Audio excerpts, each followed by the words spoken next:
ఈ ఎలక్షన్ ఏదో ఓట్ల కోసం జరిగే యుద్ధం కాదు. ఈ ఎన్నిక సీట్ల కోసం జరిగే యుద్ధం కాదు. ఈ ఎన్నిక అధికారం కోసం జరిగే యుద్ధం కాదు.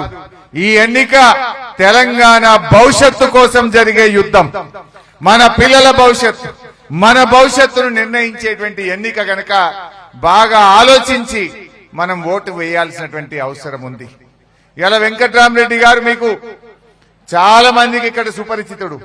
ఇవాళ కాదు, 22 ఏండ్ల కింద 2002 సంవత్సరంలో మాచాపూర్లో, సలంద్రిలో, చిన్నకోడూరులో, మెట్టుపల్లిలో వేల కొద్ది స్ప్రింక్లర్ సెట్లను తెచ్చి ఆ స్ప్రింక్లర్ సెట్లను చిన్న కోడూరుకు పరిచయం చేసిందే ఆనాటి ఈ వెంకట్రామరెడ్డి. 22 ఏండ్ల కింద మీకు స్ప్రింక్లర్ సెట్ అంటే తెలియదు. ఇప్పుడేమో స్ప్రింక్లర్ సెట్ లేని ఇల్లే లేదు. కానీ 22 ఏండ్ల కింద ఈ చిన్న కోడూరుకు స్ప్రింక్లర్ సెట్లు తెచ్చి మీకు నేర్పించి మీకు అందించింది వెంకట్రామరెడ్డి గారు 22 ఏండ్ల కింద. మరి మొన్నటిదాకా 5 ఏండ్లు మన కలెక్టర్ గా పనిచేసి మీ అందరికీ సేవ చేసి సిద్దిపేట జిల్లాను దేశంలో నంబర్ 1 గా తీర్చిదిద్దింది వెంకట్రామరెడ్డి గారు. ఇవాళ ఒక కలెక్టరే మనకు ఎంపీ అభ్యర్థి అయింది. అటువంటి అభ్యర్థిని మనం గెలిపించుకుంటే మన కష్ట సుఖాల్లో, మన పనుల్లో, మన అభివృద్ధిలో ఇంకా మంచి జరుగుతుంది. కనుక దయచేసి మీరందరూ కూడా వెంకట్రామరెడ్డి గారిని గెలిపించుకుంటే మనకు మంచి భవిష్యత్తు ఉంటుందని చెప్పి నేను మనకు చేస్తా ఉన్నా. మరి ముఖ్యంగా ఈ ఎన్నికల్లో ఏం జరుగుతుందో రాష్ట్రంలో చూస్తా ఉన్నారు. నిన్న మొన్న ఎప్పుడైనా టీవీ పెడితే ఏం కనబడుతుంది చెల్లె? అయితే తిట్లు, లేకపోతే దేవుని మీద ఓట్లు. ఇది తప్ప రేవంత్ రెడ్డి అని మాట్లాడుతుండా? అయితే తిట్లు, లేకపోతే దేవుని మీద ఓట్లు. మళ్ళీ ఇయాలో కొత్త డ్రామా లేపిండు. ఏంది?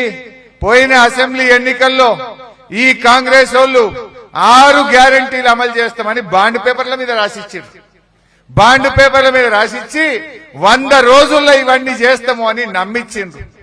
చేతులల్లో పట్టుకున్నారు, కాళ్ళల్లో మొక్కిర్రు. ఇప్పుడు గెలిచి గద్దెనెక్కినాక 6 గ్యారంటీలు ఏమైనా నాయన అంటే మొన్ననే ఎక్కినాం కదనే అని సన్నాయి నొక్కులు నొక్కుతురు. అప్పుడేమో మొదటి సంతకం 2 లక్షల రుణమాఫీ అన్నారు. 6 గ్యారంటీల మీదనే మొదటి సంతకం అన్నారు.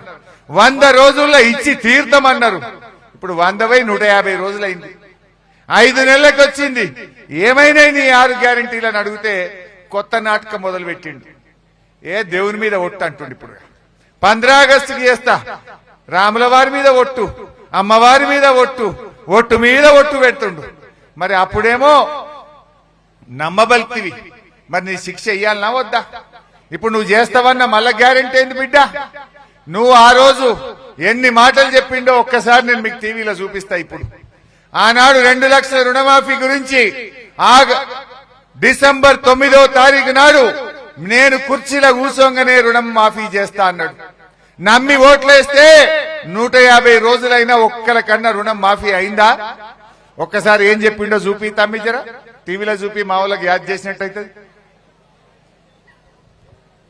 రుణమాఫీ అయిన వాళ్ళందరూ ఎంబడమై మళ్ళీ 2 లక్షల రుణం తెచ్చుకోరి, డిసెంబర్ 9 నాడు నేను అవి మాఫీ చేస్తా.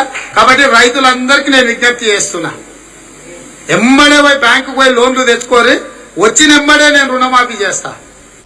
అయిందా చెల్లె? మా రైతన్నలు ఎవరికన్నా అయినారే? ఎవరికన్నా అయినారే? మరి కుల్లం కుల్ల 2 లక్షలు మాఫీ అయిన వాళ్ళు కాంగ్రెస్ పార్టీ కోటేయండి, కానోళ్ళందరూ కారుకు కేసీఆర్ కయ్యింది. ఈ కాంగ్రెస్ వాళ్ళ మెడలు వంచారు అమలేటట్టు నేను చూస్తా. అక్క చెల్లెలకి ఏం చెప్పిండ్రు? మహాలక్ష్మి రాగానే జీతం పడ్డట్టు 2500 ఇస్తా. జర చూపితాం. అది కూడా ఏ పాటి పడ్డాయో అడుగుదాం. ఇంటి ఆయన దగ్గర నగదు ఉంటేనేమో బెల్ట్ షాప్లలో ఇస్తున్నాడు. అవునా?